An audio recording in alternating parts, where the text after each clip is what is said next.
Good afternoon, and thank you for joining us today. My name is Maureen Casey, and I am privileged to serve as the Chief Operating Officer for the Institute for Veterans and Military Families here at Syracuse University.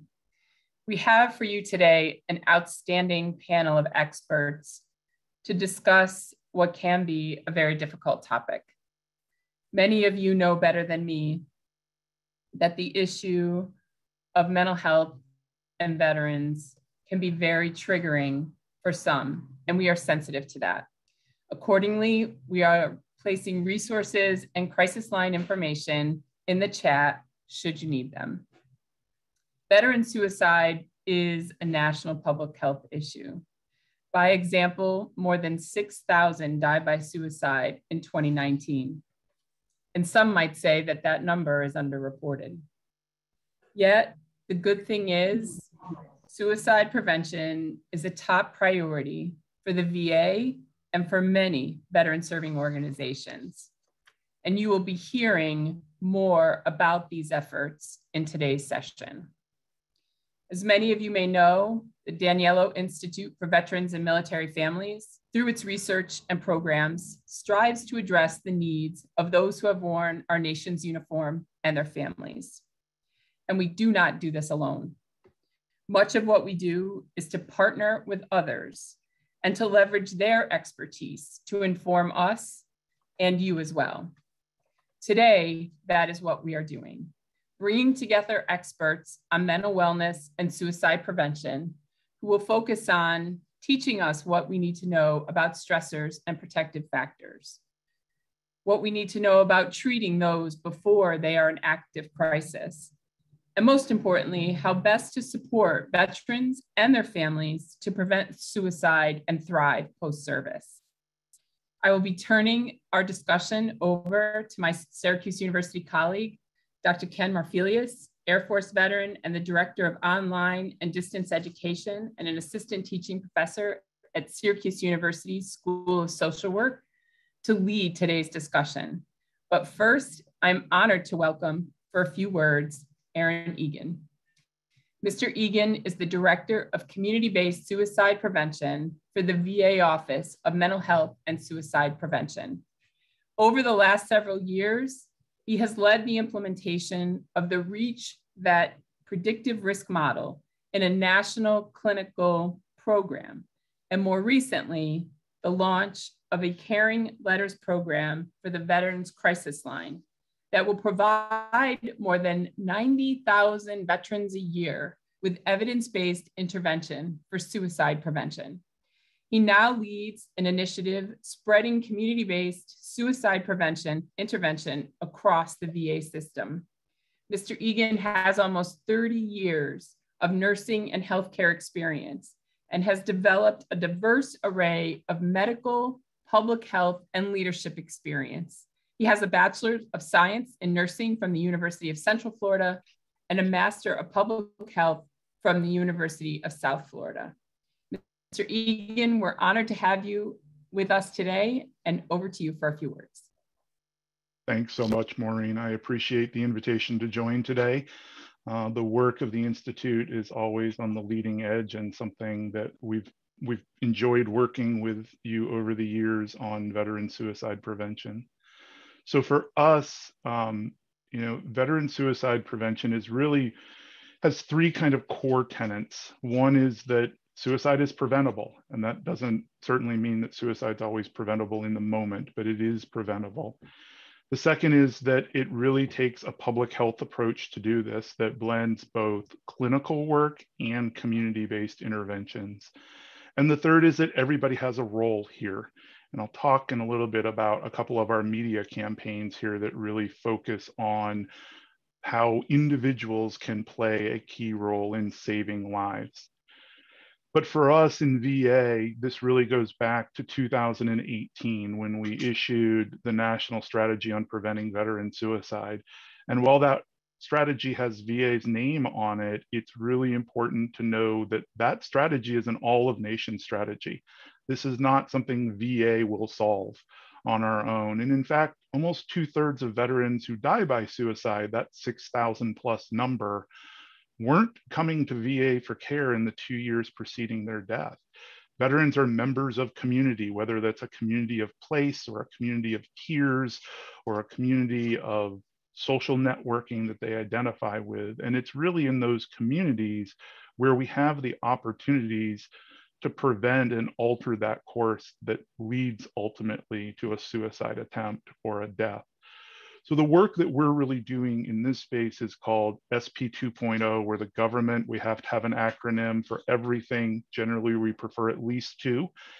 There's a couple here that I'll talk about, but 2.0 really is the public health approach. On the clinical side, you know, our suicide prevention coordinators and the work VA has done for a decade or more now in this space, but there's still more we can do clinically. So 2.0 clinically uses telehealth hubs to expand access to evidence-based treatments for suicidality, things like cognitive behavioral therapy and dialectical behavioral therapy that are really difficult to provide face-to-face in a way that means any veteran coming to care anywhere can access them.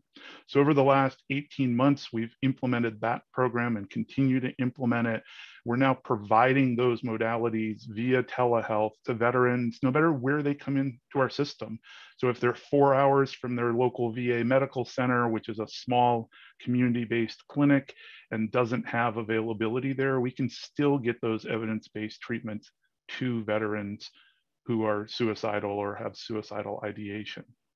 The other part is community work, and that's the work that I'll lead. And what we're doing there is really recognizing that communities own the solutions here. VA has a role to play. It's an important role, but the one thing we can do is hire VA staff whose job it is to go out and support communities.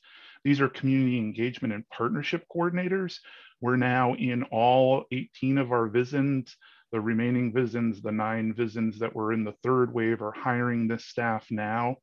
And their job is really to go out and work with communities and help the communities identify who needs to come to the table and what things they can do to address some of the risks for suicide. The model here is the same as our Governor's Challenge efforts, where there's identify service members, veterans, and their families, and then screen for risk. There's periods of transition that we'll talk more about today in this panel. And then there's also improved care transitions. We know that the care transition, even for us in VA, so much of our care is community-based care because, for instance, we don't have inpatient mental health available. So we send veterans to community inpatient mental health care. And that period of transition coming from inpatient mental health care back to your home is one of our highest risk periods. And there's a lot of opportunity there to do better in coordinating that care and make sure we don't miss opportunities to really keep veterans engaged in treatment. And then finally, lethal means safety and safety planning. For us, we know that lethal means safety is probably our greatest opportunity to impact suicide. As most of you probably know, but not all, about 70% of veteran suicide deaths are by firearms. That is significantly higher than their civilian peers. And unfortunately, firearms attempts are lethal about 90% of the time, where all other means are only lethal about 5% of the time. So working on safe firearm storage has been a focus for us. And in fact, you may have seen some of our media here. KeepItSecure.net is a campaign that launched about 6 months ago. It has in excess of 1.2 billion views at this point. There's content media buys on social media platforms. We've worked heavily with the NFL and NASCAR to host that content at events. And we have more than 750 million clicks through to the video content there and 400,000 outreaches back to the website that anchors that campaign. So there's been a lot of really important progress made in moving the conversation to a firearm safety conversation, and engaging the National Shooting Sports Foundation has been an outstanding partner for us in really figuring out how do we message firearms retailers and gun ranges about safe firearm storage and weaving that into the entire experience of being a firearms owner. We know for veterans that message has resonated because of veterans' ties to their service and their training in firearms. We know that safe firearm storage is something that's built into that training and that history. And then it's been an effective way for us to have a conversation around firearm safety and how do you safely store those firearms, whether it's a firearm in your home and you are storing it locked and loaded. And we know through survey data, unlocked and loaded, about a third of veterans still maintain a firearm loaded and unlocked in their home. I will say I'm a longtime firearms owner. For me, it really, part of my history was being trained that that was why you had a firearm and why you kept it in your home. But realizing too that the conversation is not just about me, it's about my family, it's about visitors who come into my home. And what's my responsibility then to make sure somebody who may be in crisis or who may be young and just doesn't know doesn't have access to a loaded firearm. So that's something for us that's been a huge push over the last several years where we've made lots of progress. But the reality is that message comes best from the community. So in the work that we're doing in communities, we now have over 550 local coalitions that we've stood up specifically to work in this area. And we really allow that work to be led by the community. One of our long-term coalitions together with veterans in Montana did exactly what I hoped they would do. We went to them, we presented the data, we gave them the information, and then they told us, thank you very much, go away. We don't want VA's help, we'll do this. And you know what? They did an amazing job with it. They got grant funding to provide gun safes and went out to gun shows. And one gun show alone, they gave out vouchers for over 900 gun safes through that program. And it was entirely veteran led in the community. That to us is really how this works best and where the focus is of our work at this point. The other one that's relevant is don't wait, reach out. This is another media campaign that you may have seen. This is in partnership with the Ad Council. And we were honored to be selected by the Ad Council to have their support in a campaign that is really focused on upstream mental well-being and encouraging reaching out, social connectedness, and help-seeking behavior in veterans. Veterans sometimes will tell us very clearly that their VA or their service career has taught them to suck it up. And getting veterans to accept that they should and do need help is sometimes a really tough battle. And I think Joe is on here. He'll talk a lot about the transition work. We'll talk about peer work in communities. This is, again, a place where VA has a role to play, but this has to happen locally and be led by the community and be led by veterans in the community for it to message and resonate with the veterans that we're trying to reach there. The last one I'll just mention, and then I'll wrap this up, is 988. We put up the Veteran Crisis Line number. Everyone should be aware that 988 is the new 911 for mental health. And this launches formally on July 16th, so very soon here. And this has real potential to do amazing good for us as a nation and as mental health experts. It provides an opportunity to intervene before law enforcement might be called and potentially escalate a situation. It's a lot easier to remember than the 800 number for the Veteran Crisis Line that I will keep programmed in my phone, but I still don't remember without looking at it years later. And it'll also drive up call volume. And that's a challenge for us and for all the crisis centers around the country, is figuring out how to staff to meet increased volume. But increased volume is a huge success for us. If more people are calling because they can access the number, that gives us an opportunity to do something to help them and perhaps save their life. So lots of interesting stuff that we're involved with, but lots of great work being done by the states and the communities. And we so appreciate the partnership with you and with the communities to really work together towards ending veteran suicide. Thanks so much. Erin, thank you so much, and for your leadership at the VA. Your comments about the answers lie in communities really resonates. I remember hearing from someone when I first got into this work 11 years ago that transitioning service members and their families come home to communities. They don't come home to a federal agency, whether we're talking about the VA or Department of Labor or others. They can certainly be most helpful, as you all are being, but communities, we all have a role. So thank you very much. And just before I turn it over to Ken, you saw a note in the chat, everyone. If you have questions, please use the Q&A feature here. And with that, I'm really grateful to turn the session now over to Ken. Great, thank you, Erin. Thank you, Maureen. Hello all, my name is Ken Marfilius, and as Maureen mentioned, I'm a faculty member in the School of Social Work and Director of Online Education for Falk College at Syracuse University, routinely engaging in teaching and research in the area of military culture and mental health practice. I'm a United States Air Force veteran, having served as an active duty mental health provider, family advocacy officer in charge, an alcohol and drug abuse and prevention treatment program manager. I've also worked at the VA Medical Center's Healthcare for Homeless Veterans program. I look forward to moderating the discussion and will now allow our panelists to introduce themselves. Joe Geraci, Director of Education at the VA, is now up first. Thanks for having me on. Dr. Joe Geraci, 20 years as an infantry officer, and then with 4 deployments to Afghanistan, decided that my true calling was working in the VA as a psychologist, so I transitioned after retirement. Now work as a co-director for TASK in the VA, which is the acronym for Transitioning Service Member, Veteran, and Suicide Prevention Center. And I have honor to work with many of the IVMF and other leaders, and work closely with Erin. 2 projects. One is providing veteran cultural competence training, and then also doing a thorough evaluation of a network-wide initiative called the Veteran Sponsorship Initiative. So thanks, Ken. Great, thanks, Joe. We'll pass it over to Gara Lloyd-Lester, who's Associate Director, Suicide Prevention Center of New York State.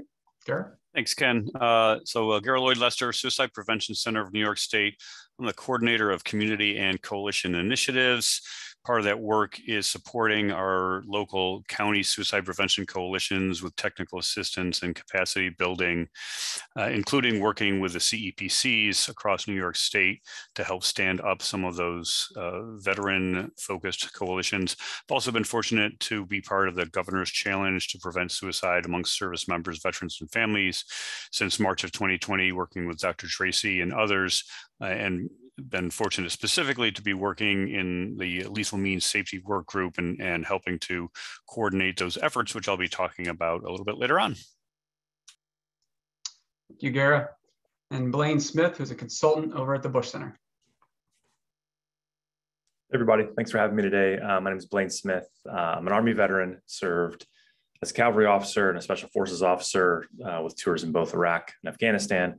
I had kind of a varied career since transitioning out of the service about 12 years ago, but maybe most relevant for this crowd is I spent 5 years as the first executive director at Team RWB, leading kind of a community chapter-based organization, all focused around veteran health and well-being and reintegration in the community. And for the last 4 years, I've led a lot of the health and well-being work within the George W. Bush Institute in their veterans and military family portfolio. And it's been a great ride. I've learned a lot. There's still a lot left to learn, and I hope to share a little bit with you guys today. Thank you, Blaine. And Major Brown, Mental Health Flight Commander, United States Air Force.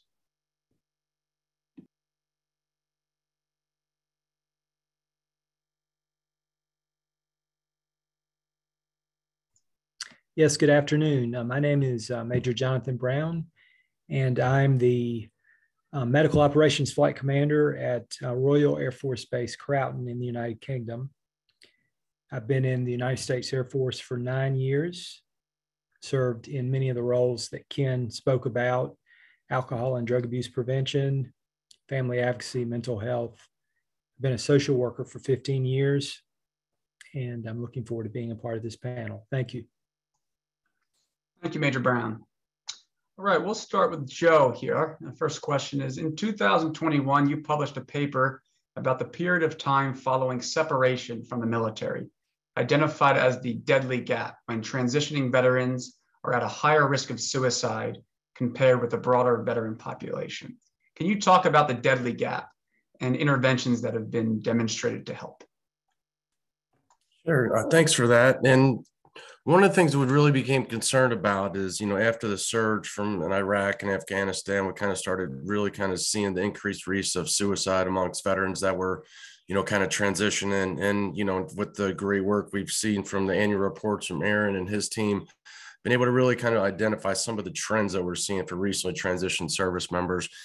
So we identified, before 9/11, the rate for the 18 to 34-year-olds went, from about 21 now up to, it's been doubled to about 40 per 100,000, how we measure suicide.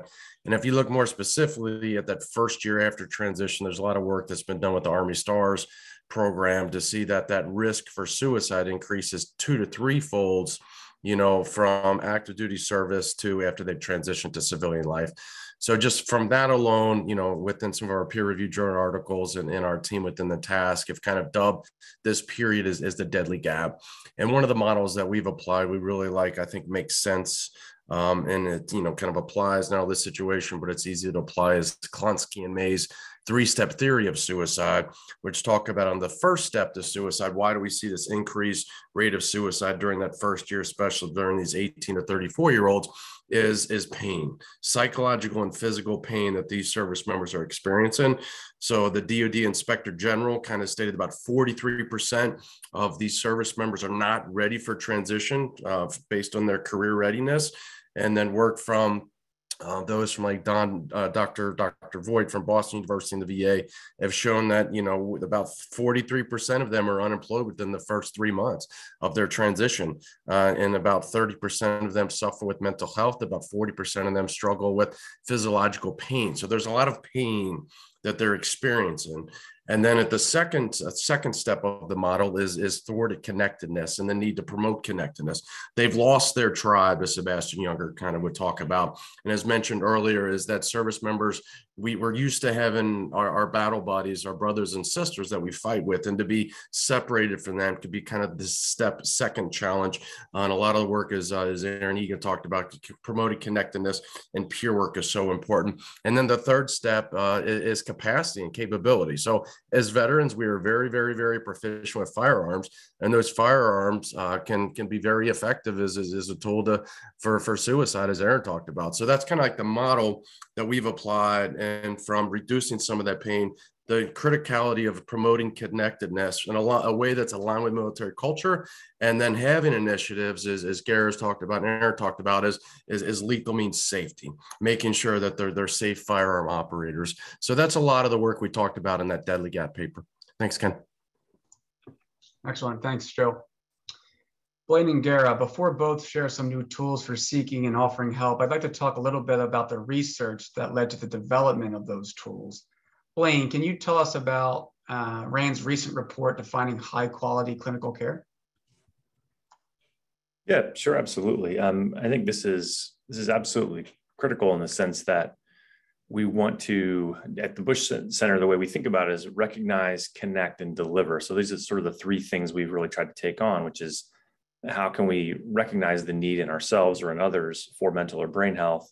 How can we create the connective tissue to where if we recognize the need, we can actually get you somewhere? But then that last critical piece here is how can we feel confident that when we do recognize the need and get someone connected to care, that it's going to be, high quality care that's going to actually help that person get better.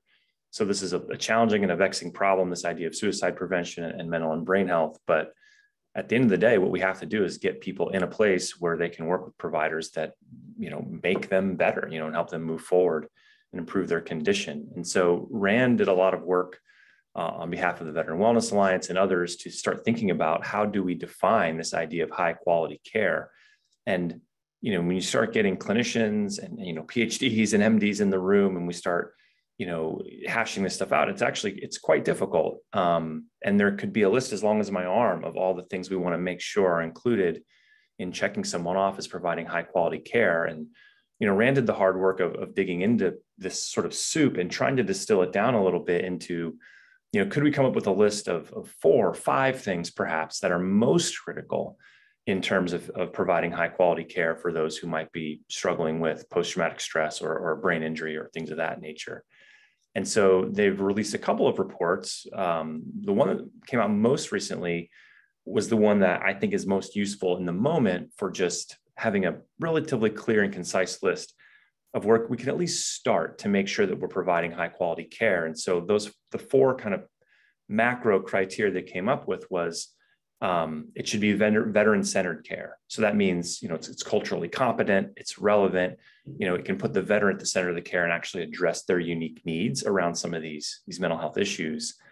A second component was accessibility. So it's got to be kind of timely access to care. And we've heard a lot about wait times and not having enough clinicians. So timely access to care, and also kind of reduced geographic or economic or other barriers that might prevent people from actually getting into care. That was number two. Number three is we think that providing evidence-based care is important, at least in this time. So there's a lot of great, integrative and alternative and other modalities out there that are certainly helping people to improve their condition. But when we think about this specifically, we do want to define high quality care as those who are using effectively evidence-based treatments, whether that's CBT or CPT or prolonged exposure. Some of these ones have a lot of literature behind them and have demonstrated positive outcomes over a long period of time.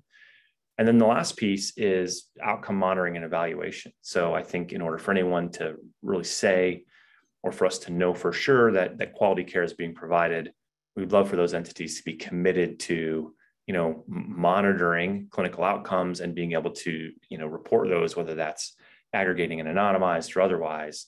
So that's really it: veteran-centered, accessible, evidence-based care, and then monitoring and reporting. And then we could go on for days about how to really get into the minutia of that. Thanks, Blaine. We'll be providing a link to the brief and full report and a follow-up note to you all. Gara, what are some of the key things people should consider when it comes to interventions around lethal means safety? Yeah, I think just from the starting point of understanding what lethal means safety is, and it's this idea that putting time and space between someone who's having thoughts of suicide and the ability to act on those thoughts can be highly effective in preventing someone from completing suicide. We know that people experiencing thoughts of suicide can have this acute phase where the escalation from misery, life is really hard, there doesn't seem to be any way out, to thoughts of suicide and acting on those thoughts can happen really quickly. And it doesn't usually last that long. So if we can intervene, especially in that time period, and interrupt the ability to access the way in which somebody might potentially end their life, then the research tells us that, most people are not going to go on to die by suicide. So lethal means safety has a lot of different things involved with it. It includes just honest discussion about the need to limit access to any planned method. And that can be hard, but for family members, friends, relatives, colleagues, just being open and honest that this can be one way to help that person get through that crisis period. If somebody's acknowledged that they're having current thoughts of suicide, then the conversation, certainly at that moment, should be through the lens of safety, right? What are we doing to help you keep safe in the moment and longer term if these thoughts come back? Getting other people involved is really important too, right? Not feeling like that we have to have this conversation on our own, but who else can help us navigate those conversations, especially around firearms, because that can be tough, that can be challenging, and it can be a sensitive topic. So, who else might be able to help assist with those conversations? I think there are some formal strategies too. There's something called counseling access to lethal means, or CALM training, which is something developed primarily for formal helpers, clinicians, to help work with an individual experiencing thoughts of suicide, to help that individual figure out what can they do, how can they be empowered to limit that access to a planned method in the moment. And along with that, another strategy is safety planning, which is a brief intervention, which can cover a number of different things for an individual, including what are some of the triggers that somebody might have, who are the resources that people can reach out to. And a safety planning intervention will also include, what methods have I talked about or thought about as it relates to a plan for suicide? And what can I do to make sure that those plans are secured? And also knowing what your options are, especially as it relates to firearm.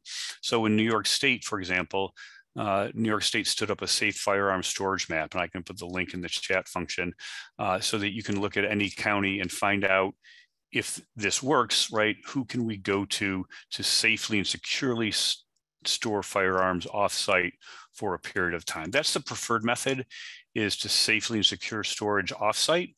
If that's not always available to do, then we talk about how do you safely secure it on-site in the house and or disable the firearm for whatever period of time. Thank you, Garrett. Before we get to our next question, I want to address a question that was in the Q&A. This is to any one of the panelists. And that is, who is addressing the LGBTQ plus veterans and service member suicides?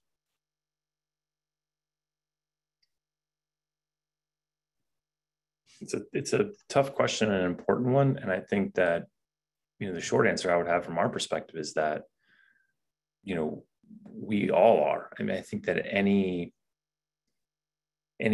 platform, service, entity that hopes to address, veteran health and well-being or suicide has to consider the demographics and psychographics of the population they serve. So I'll say from our position at the Bush Institute and through CheckIn and the Veteran Wellness Alliance, we're working right now as we speak on outreach and engagement communication tools that will hopefully represent and engage with the folks in which we intend to serve. And so thinking hard about the population that may need to engage in these tools is step one. But then importantly, we have to craft language and identify populations of folks and where they reside and where they interact, and try to speak as directly to them as we can. So I think I can't speak too much for the clinicians and how they may actually provide care for different populations. But in terms of engaging with and creating access to those populations, I think what we're trying really, really hard to do right now is not just think about who we serve in terms of kind of a stakeholder map, but where can we find them in the world? Like, how are they engaging with the world around them, whether that's on the internet or otherwise? And then how can we deliver messages to these folks to let them know that care is available and it can work and can be useful, but be able to speak to them in their own language? I think one of the biggest barriers, and maybe the kernel of this question, is when the outreach, the communication about these tools and these resources isn't landing with or resonating with, or the people aren't seeing people like them in those communications, they may not believe that care is competent or adequate or meant for them. And so we're really trying to address it from that angle. Again, I can't speak for the providers themselves. Thank you, Blaine. I saw Joe come off mute, so Joe, I'll give you a chance also there to answer. No, I think that's a great answer from Blaine, that we're all trying to address that, because what as a provider, what we want to make sure is that the most important person in the world to us is that patient. So from a provider's perspective, what do I got to do that I am culturally competent to best work with them? And, from that, but then also within the VA, I published a link about some of the initiatives that we've done within the VA. For example, I'll talk about a veteran sponsorship initiative later, is through a program called VA Pride, develop special training for sponsors that want to get additional skill sets. And then as a service member is transitioning out of the service, says, hey, I want to be matched with a sponsor based on sexual orientation, that they can be matched then with a sponsor who's gone through a specific training. So I think the best way to address it is, number one, through training. And number two is through an awareness from providers, is that we don't know anything, we don't know everything, and we always have to improve our cultural competence to best serve those that we're providing their services to do. Is that patient, I'll say it again, has to be the most important person to us in the world. And a lot of times as providers, we also learn that maybe I'm not the best person to work with this person to make sure that they get the care that is best suited for them. Over. Thank you, Joe. Major Brown, anything on the active duty side of the house? I think one of the innovations that we've had in the Air Force has been the advent of diversity and inclusion as an initiative. And as a part of that, just at the small installation where I serve, in June, we celebrated LGBTQ plus month, Pride Month, We had a 5K just last Thursday, a color run, and the entire installation shut down for an hour, and we recognized the contribution of our LGBTQ plus service members for as long as we've had a military. So I think that's that macro community-based intervention piece of it. And then clinically being, as our family advocacy program, we now see intimate partners, whether they be in a heterosexual couple or whether they be in a same-sex couple, or and couples who are dating or unmarried, who share children. So we've expanded and diversified the definition of family to be more inclusive of our population and its needs.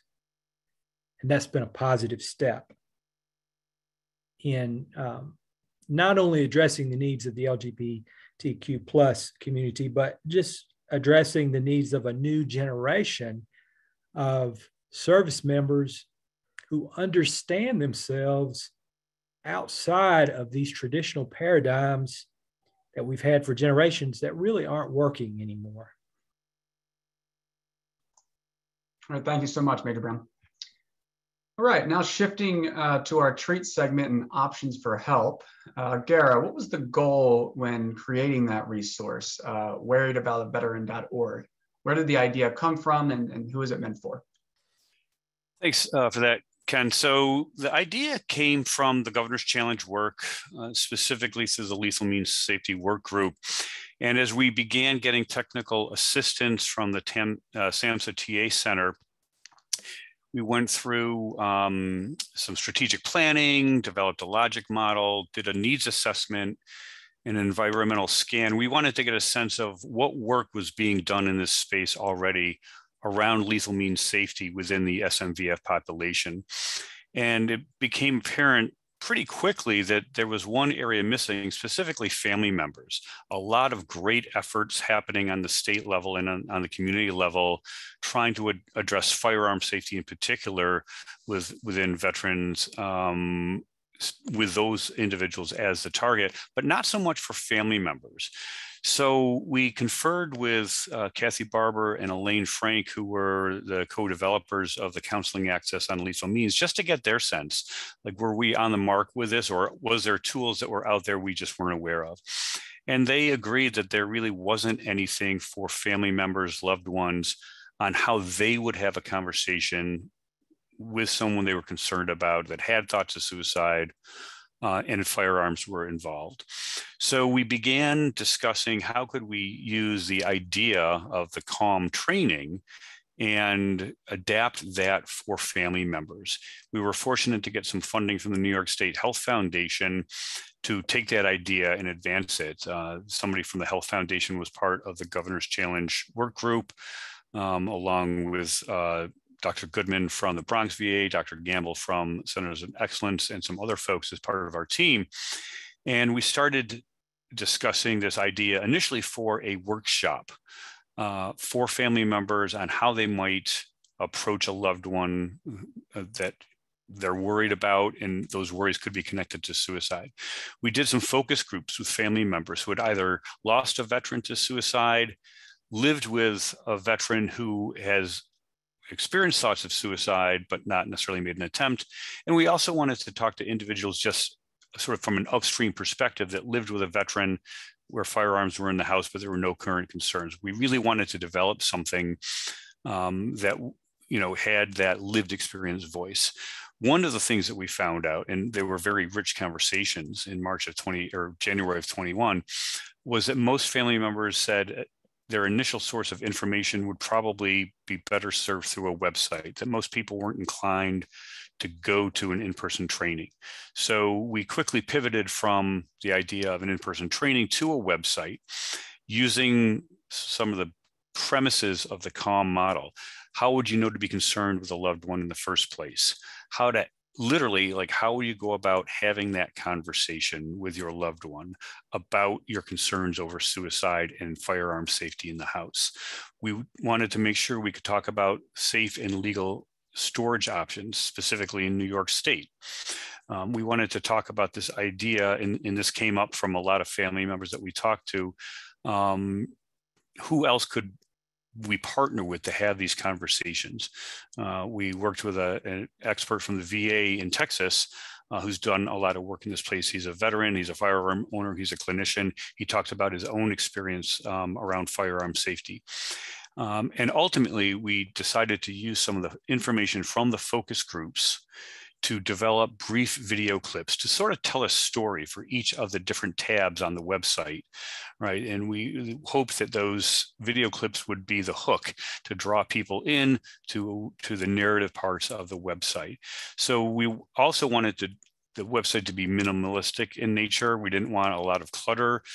Family members told us they wanted something easy to use and access and to navigate, not a lot of data, not a lot of statistics, that they could get to it easily without having to go through multiple pages or hoops.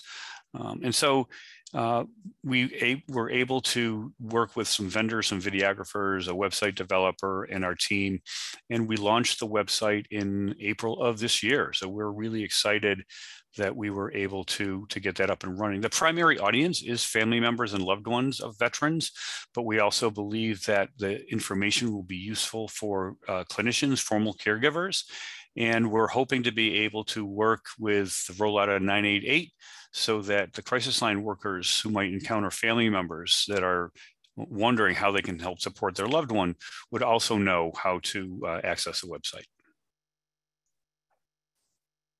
Thank you, Garrett. And Blaine, tell us about CheckIn. What is it? Who can use it? And what was the impetus for creating it? Yeah, happy to share. So CheckIn is essentially just a tool that is, human-centered and technology-enabled that allows folks who may be in need of mental or brain health care to sort of hit an easy button and have someone walk them through the process of actually getting connected to that kind of care. And so it was born out of this idea of the Veteran Wellness Alliance, which was something the Bush Institute convened, whereby we wanted to get the very best community-based kind of peer-led organizations in the country in the room. These are the people that are, doing volunteer service, disaster relief, physical fitness, things out in the community, and they're engaging with veterans very intimately on a very regular basis, whether that's through a workout or a volunteer project, et cetera.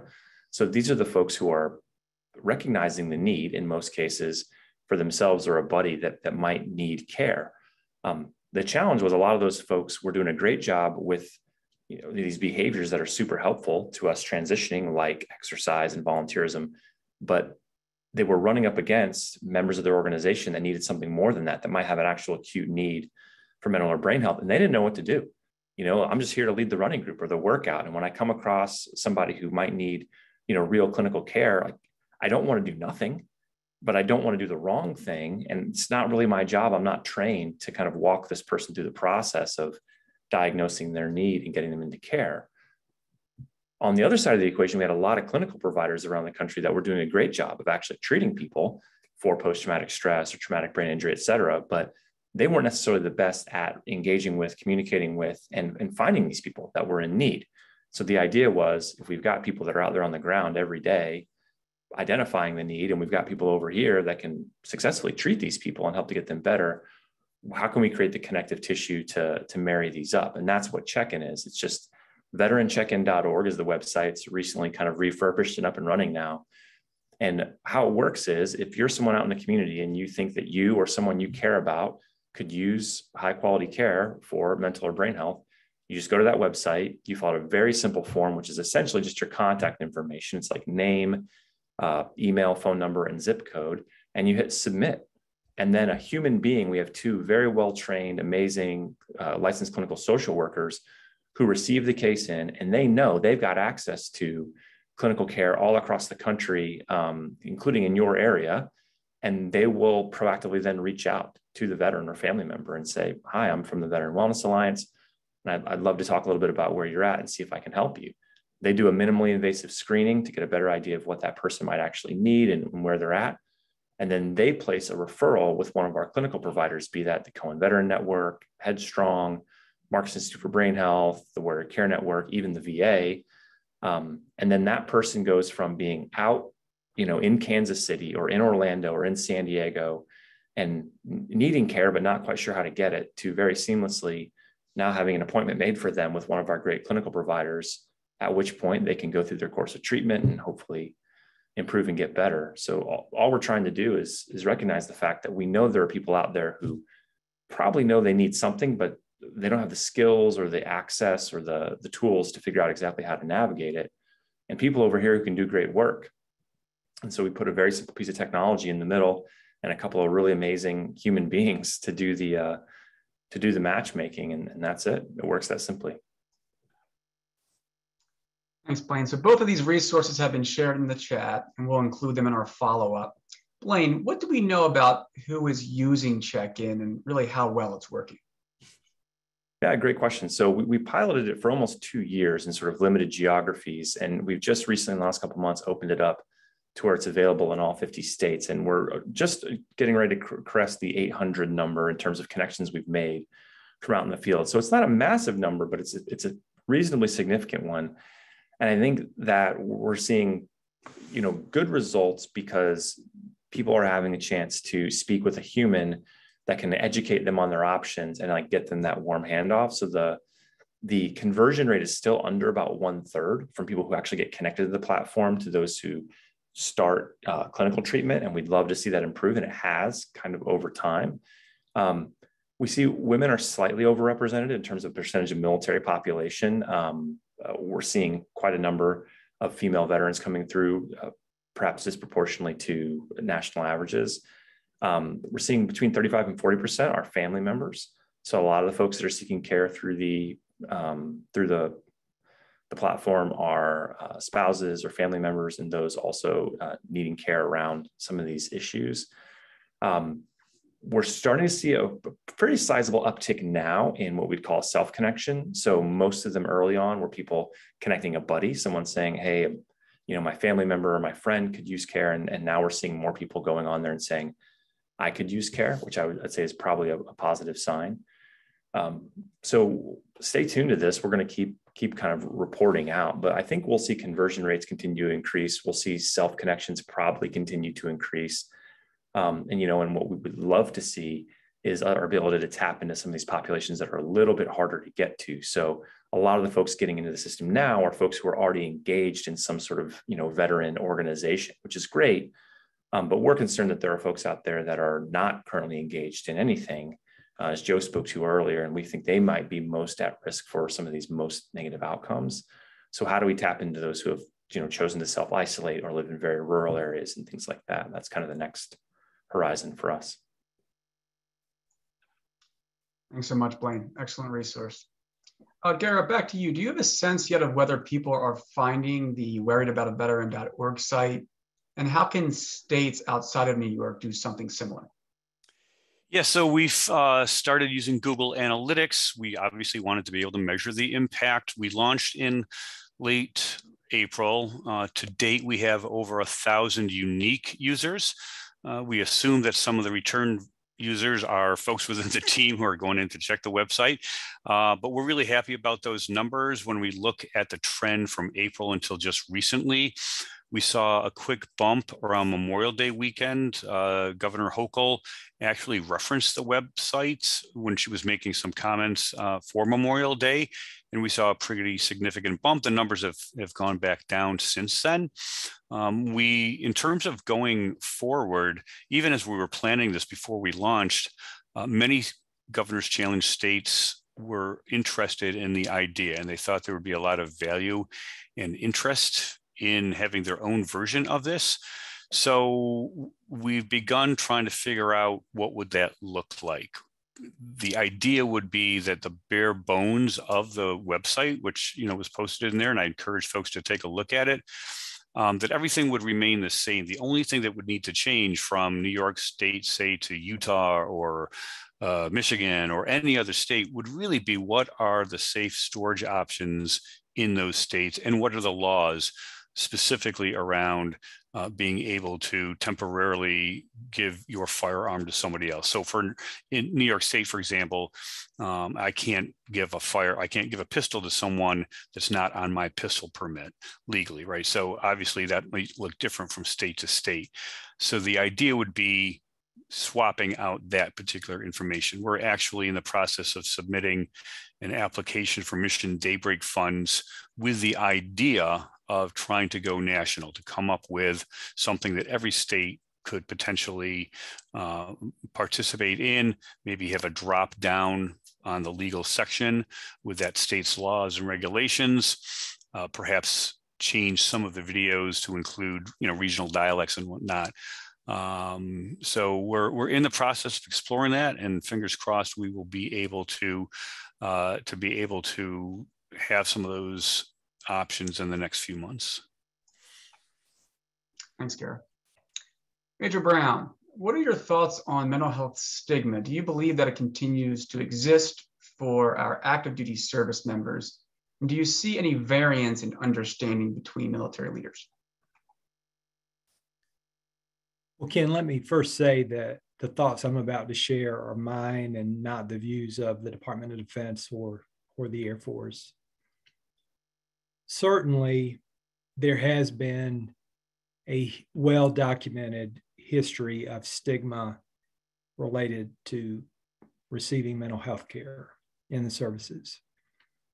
And the efforts to address that stigma are essentially evidence of it. Let me just speak a little bit about the way that the services have tried to address it.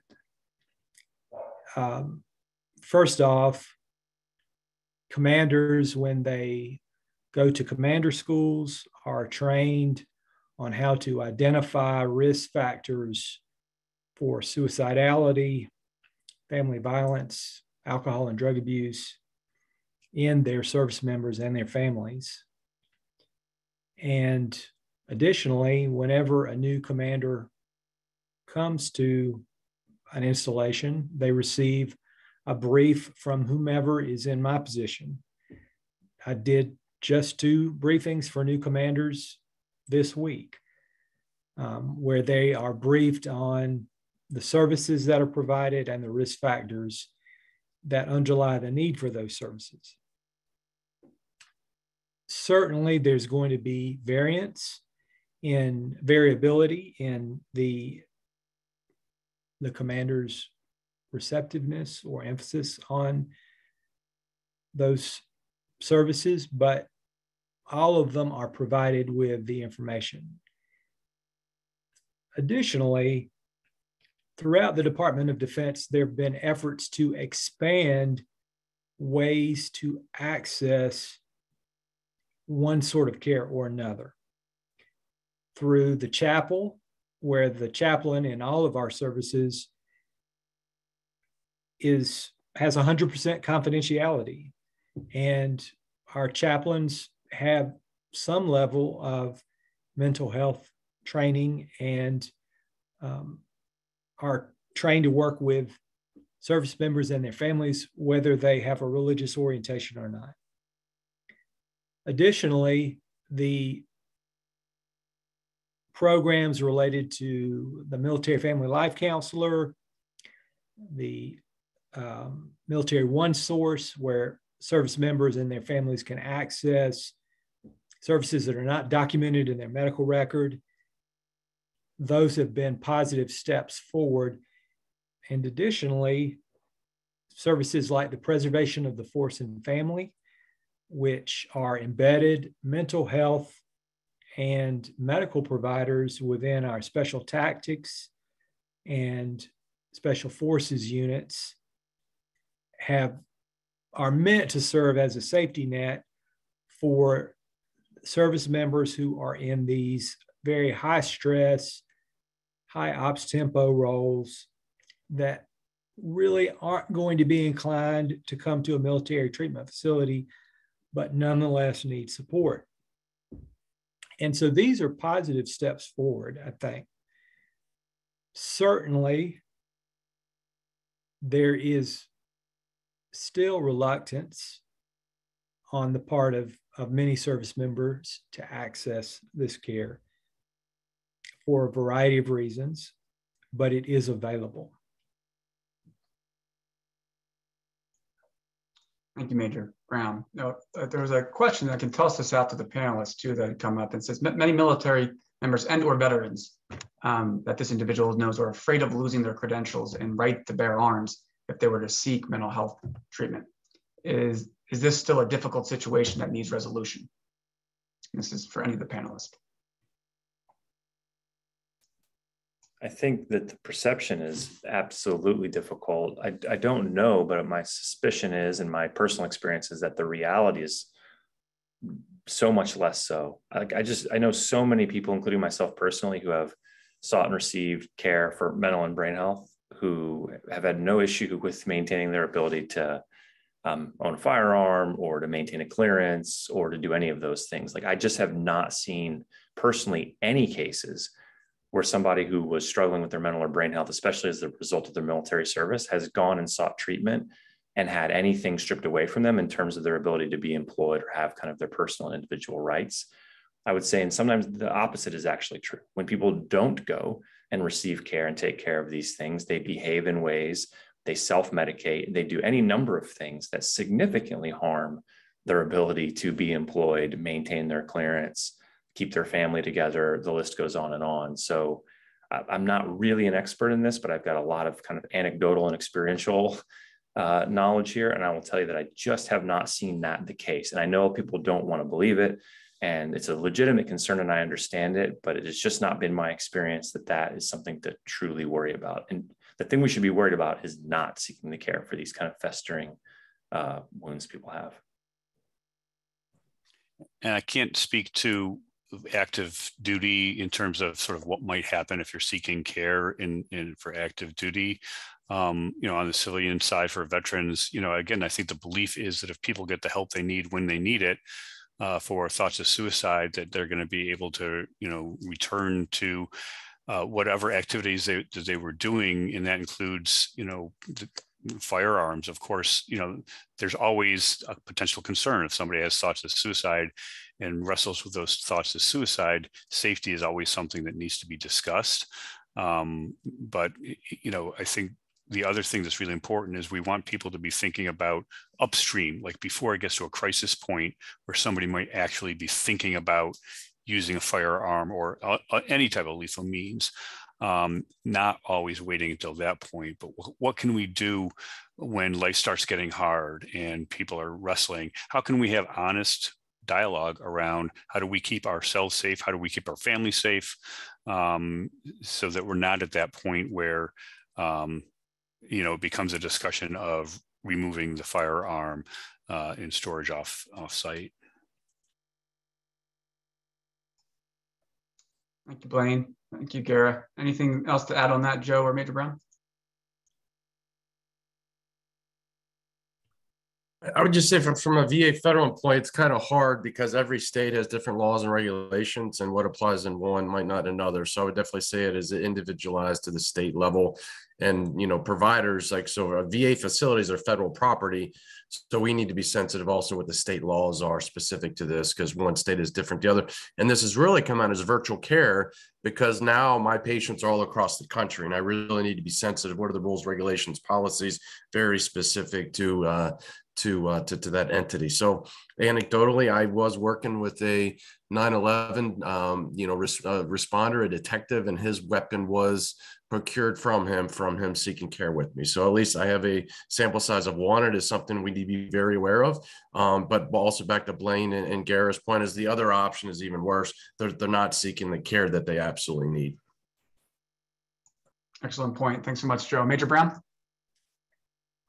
I think the hope is that service members who need care will seek it. And the goal of receiving care, whether it be mental health or otherwise, is to restore the service member to duty. Certainly, there are medical conditions that would hinder certain occupational functions. There are medical conditions that would disqualify someone from being a firefighter or a pilot or working in career fields like the special operations career field or military police. But those disqualifications generally occur as a result of progressive symptom exacerbation. People getting worse because they didn't get care, or maybe they needed care before they came in and couldn't get it until they were already in the service. And so in those cases, there are sometimes options for people to cross-train. But again, the goal is for people to get the care they need so that we can help them serve as effectively as they can and as safely as they can. Thank you, Major Brown. I'm hearing a lot of prevention, and I think Blaine started us off with that. So thanks all. All right, one more question for you, Major Brown, is what kind of supports are available to active duty service members and their families? Are you seeing any positive trends, and what, if any, challenges remain? Well, certainly many of the supports we've discussed, the preservation of the force and family in our special operations units in the Air Force. Military family life counselors are now embedded in most Air Force units. These are licensed professional counselors or clinical social workers who can provide care within the units. And then, of course, within our military treatment facilities, we have within the mental health clinics, clinical social workers, psychologists, psychiatrists, family physicians, all of whom can address the mental health, substance abuse, or family health issues that arise within our service members' families. I think that one area of risk may be service members who are in assignments that are remote or separated from military treatment facilities. And I've become more aware of this issue since I've been here in the UK, and I'm actually responsible for providing care for service members who are stationed in geographically separated units. So it's become a part of my personal mission as a service member to ensure that we're reaching out to those units and we're being innovative in the way that we provide care. And one innovation has been the Military Health Service web platform, which has just been rolled out and allows us to essentially set up a virtual appointment for a service member, send them a link, and they can have a virtual session from their smartphone, from their personal computer, wherever they are, wherever they have internet service. So that's been a wonderful innovation that I think is enhanced care. Thanks, Major Brown. Now we'd like to talk about how we can help veterans thrive mentally in post-service, and specifically talk about a program that focuses on the point of transitioning from the military. Joe, how does the Veteran Sponsorship Initiative work? Great. Thanks for that question, Ken. And I think it's important, as we kind of put it in perspective, from Erin talked about earlier, public health approach, promoting connectedness. I talked about Klonsky and May's 3 steps to the suicide. Number 1 is the psychological, physical pain. We need to address that. Second one is promoting connectedness. And the third one, addressing the capacity, capability, functionality. And I would say also within this is making sure that all of our work is aligned with military culture, what works for the transitioning service member, and as we look at a population that really needs it. And so as I was thinking about this problem set, we're kind of like, well, how do we address transitions in the military? Transitions are hard. And one of the most important things a leader does is manage transition for their subordinates. For example, when you have a service member go from one installation to another, we have a permanent change of station sponsorship program, which is required in all the services. is acknowledging that that transition point is difficult for suicide risk, for sexual harassment, for other bad things just happen in transitions. And we need to, that's where we put leaders. So I even kind of thinking back to when my family and I, we had 2 young kids under the age of 2, my wife and I, we did our PCS permanent change of station as a captain to Italy. And there we're going to the Venice airport and kids crying. We show up at 2 a.m.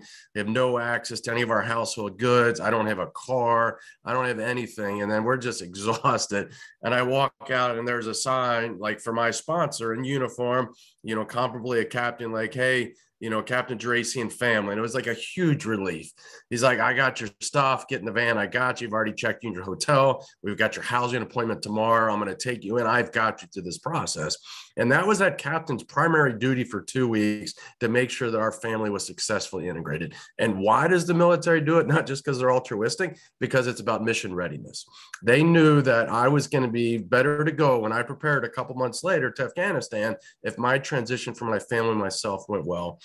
So then fast forward, as my last role as an infantry battalion commander, where I'm now managing the PCS program for our entire battalion. And I'll never, 1,300 every Monday, command and staff reviewing all the service members that are coming to our unit, making sure their sponsors are kind of paired up with them, sponsors are ready to go. And that was the primary duty of that sergeant, staff sergeant, that lieutenant, to make sure that that new service member was successfully transitioned, because it was about mission readiness. And that's what we're all about in the military. But when you get out of the military and you turn in that CAT card, it's I joke and I say it's like turn over a part of your soul. Like you turn in that CAT card, you no longer have access to your email. You have no longer have access to all of your comrades, and you walk back to your car and you're like, who am I now? My identity, what am I going to do as my job? What does this process look for me?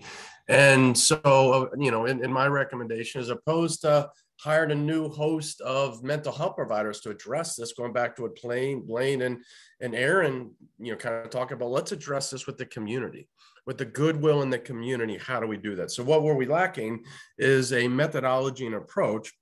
Service members enroll 6 months prior during the TAP program on military installations and have the technological solution to be connected to the community. And then to have a training process. And I agree with Blaine, it's great to be a volunteer and a sponsor, but you have to be trained to do your task. So what do you do, is I call it being a scout out, and identify somebody has suicidal risk during this transition. Well, you need to know exactly what you do, what your battle drill is, what your standard operating procedure is. So this is kind of the process we've established over the couple years. To help to facilitate with an intervention that's aligned with military culture, an approach that works for service members and that's shown to be effective, and now is ready to scale throughout the country. Thanks, Joe. That's a good segue here. What is the evidence behind peer support models, and what are you learning from the data you're collecting about participants?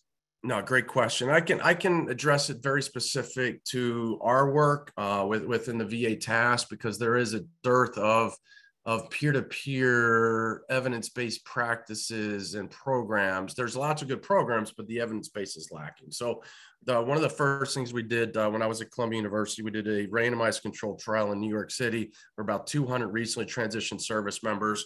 They got randomly assigned to a wait list, randomly assigned to Team Red, White, and Blue. So that's what Blaine and I go way back, for many years ago working on that. And then the last group was Team Red, White, and Blue, and a volunteer certified sponsor that went to 70th-hour certification process. And we saw some really good results in regards to that and helping the transition.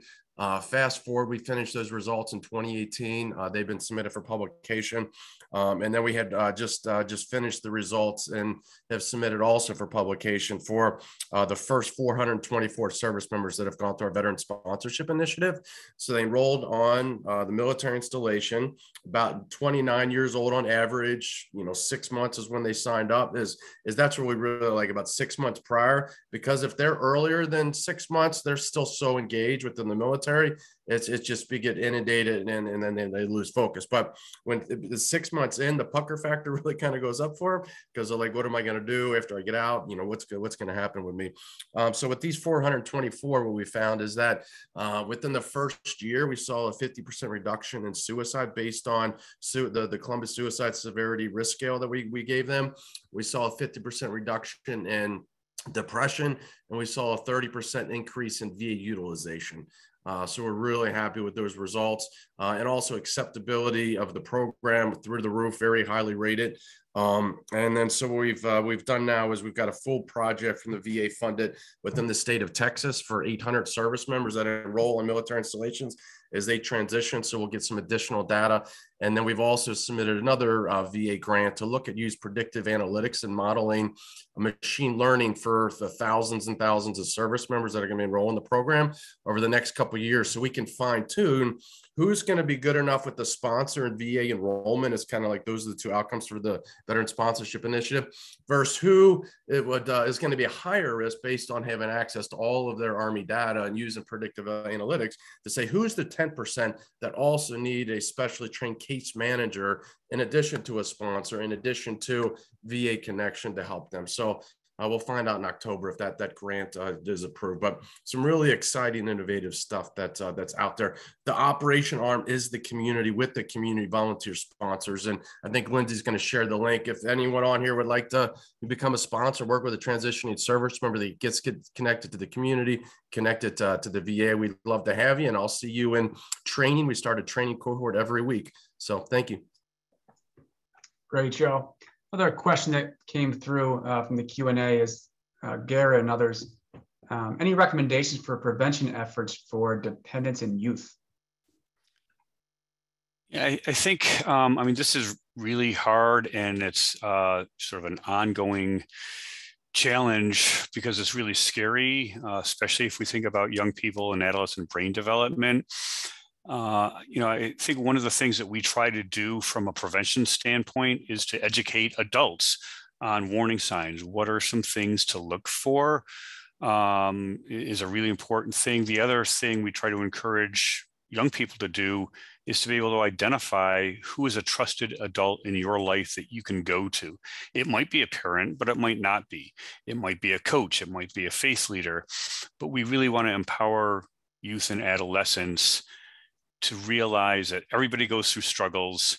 Those struggles don't last. If things seem really bad and it seems as though there's no way out, who is that trusted adult or adults in your life that you can go to and talk about those concerns for yourself, but also probably for your peers, right? Because peers know what's going on with their peers long before the adults do in the family, right? And so to really empower young people to feel comfortable talking about their concerns about a friend, that it's not being nosy in an unhelpful way, it's being helpfully nosy, right? But I think for adults, like adults don't want to believe kids can have these challenges of thoughts of suicide. And so they might think it's dismiss or avoid what's going on and think it's anything but. So I think we need to absolutely empower caregivers, parents, those adults to feel like they can have those hard but difficult conversations, and encourage your kids to talk, right? We want our kids to talk about what's going on in their lives, about exploring sexuality, about substance abuse, about all number of different things. We have to have that same comfort level of being able to talk openly and directly about suicide. It's similar messages that we talk about with other populations as adults.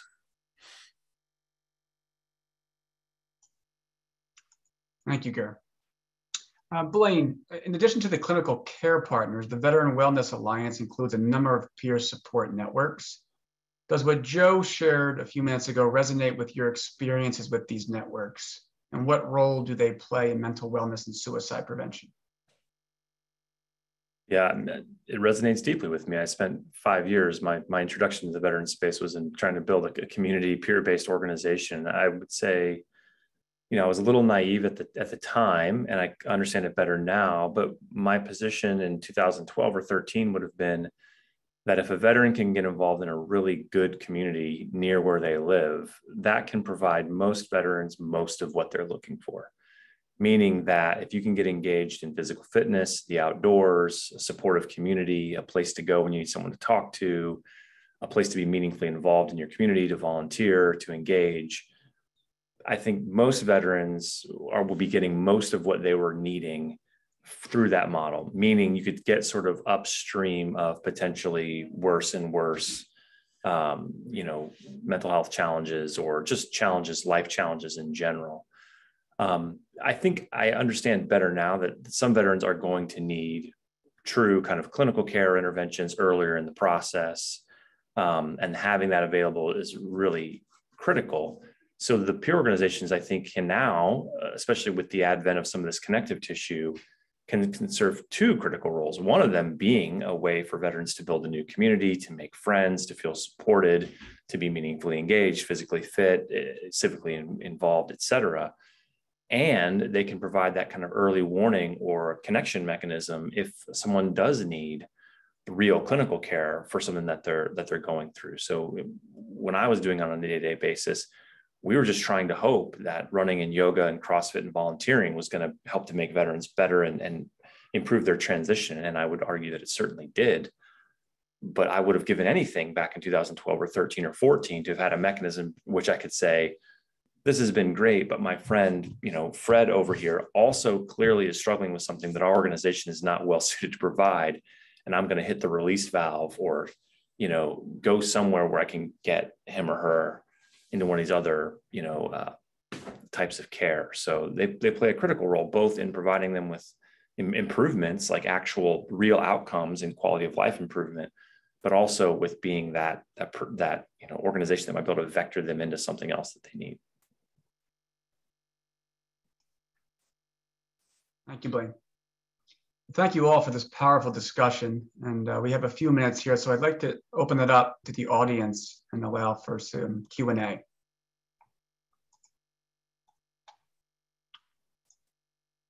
see one that has come through, and any of the panelists discuss moral injury and the impact of healing moral and spiritual wounds?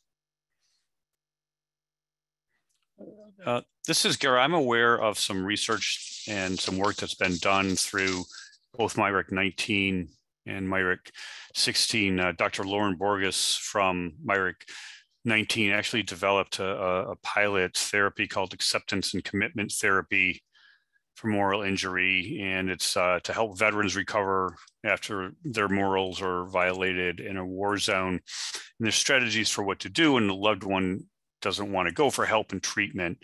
And I'll put the link in the chat box as well. And then MyRic 16 actually developed a 4-week program, time-limited psychoeducational, and it's a standalone group that can be offered virtually or in person to provide information about moral injury. So it's sort of a newer field in this space. Much of the work has been done through the VA to look at the intersection of moral injury and wellness and suicide prevention. So there are some great resources and some great research that's being done. And I would anticipate that there's going to be more work coming down the road. So I'm not sure if others on the panel have additional resources or have done work in that space.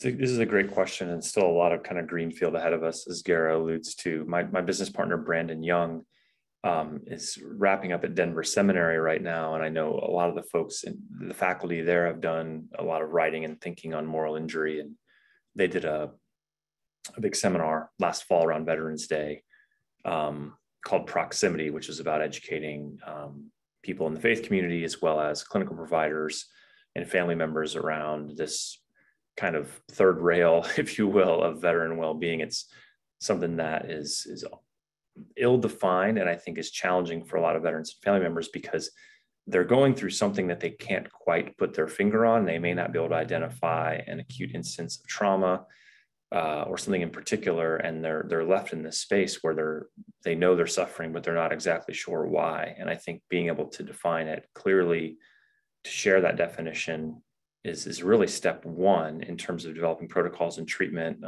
I have to leave that to the medical professionals, but I'm confident that between community leaders, spiritual leaders, clinical providers, there are ways to move through it. But I think the misunderstanding of it on the front end is challenging.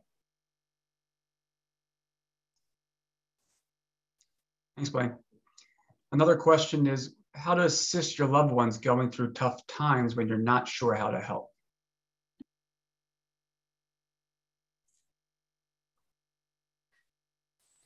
this is what I do with my kids. I don't know if it works, but I just say, I'm with you and I'm here with you, and I just want you to know that. I think it's very tricky when we start saying, I'm here for you, or what can I do for you? It's what we want to do as friends and family members and loved ones, but we may not be able to do anything for a person directly. And I think if you're totally vexed as to what to do, and someone is hurting, when you run out of options, I think it's important to just let people know that you are with them, that they can call you, they can lean on you, they can talk to you. You don't have to compare your experience to theirs or try to, connect with them on that way. You don't have to solve their problems. Sometimes what I do with my daughter is I just sit next to her and I just say, I'm here with you.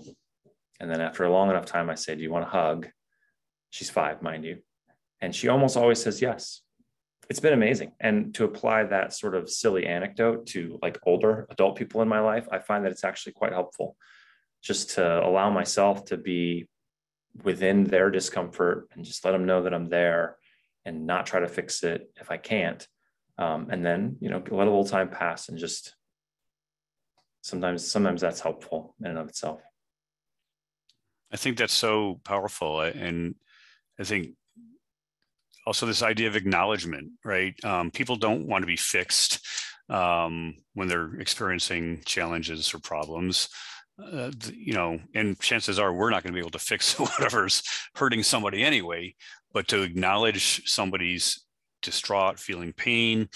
And if you don't know what to do and you're not sure, asking that person, is there anything I can do that would be helpful, right? And just being genuine and authentic, I think, and not feeling like we have to go into formal helper mode or whatever.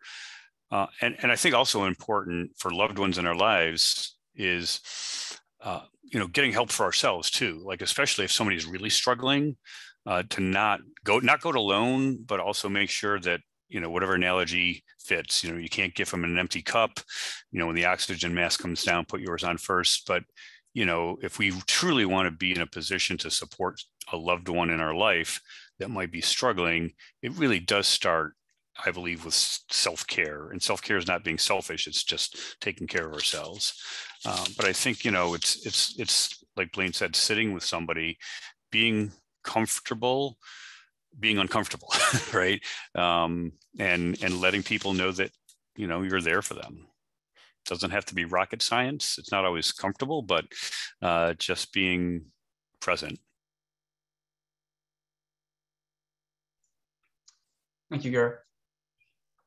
And our final question here, what challenges do Guard and Reserve members face, and what resources may be available to them?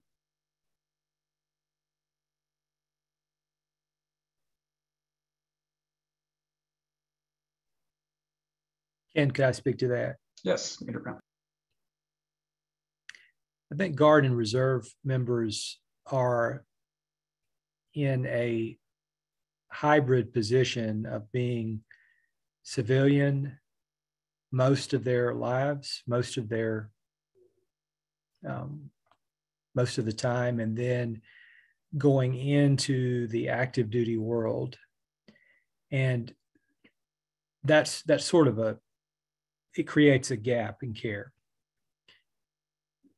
In theory, all of the programs that apply to active duty apply to Guard and Reserve when they're on active duty status or when they're in training. And there is a position that's been created called the Director of Psychological Health, which is designed to link services at military installations with the needs of these service members. There are challenges in the reality of making those links is quite challenging. The least of which is continuity of care, right? Because if you have a Guard or Reserve member who has a medical issue, then they need, in order for them to continue seek getting care, they need to be on orders, which may in some cases interfere with their civilian life. So if they're not on orders, then they need to get care in the civilian community. And then the question becomes who pays for that. I don't have the answers to all of those questions, but I think it's an important issue that needs to be addressed. And the key, I think, is continuity of care, ensuring that continuity of care occurs, not only for mental health conditions, but for any medical condition. Thank you, Major Brown. And thank you once again to close here to Erin Egan and all of our panelists for leading this important discussion. Before we close today, I have a reminder to check the IBMF social media and newsletters for upcoming learning opportunities and programming, as well as the latest research on a range of topics useful to all of us, regardless of our journeys. And thanks again, everything you all are doing for our military service members, veterans, and their families.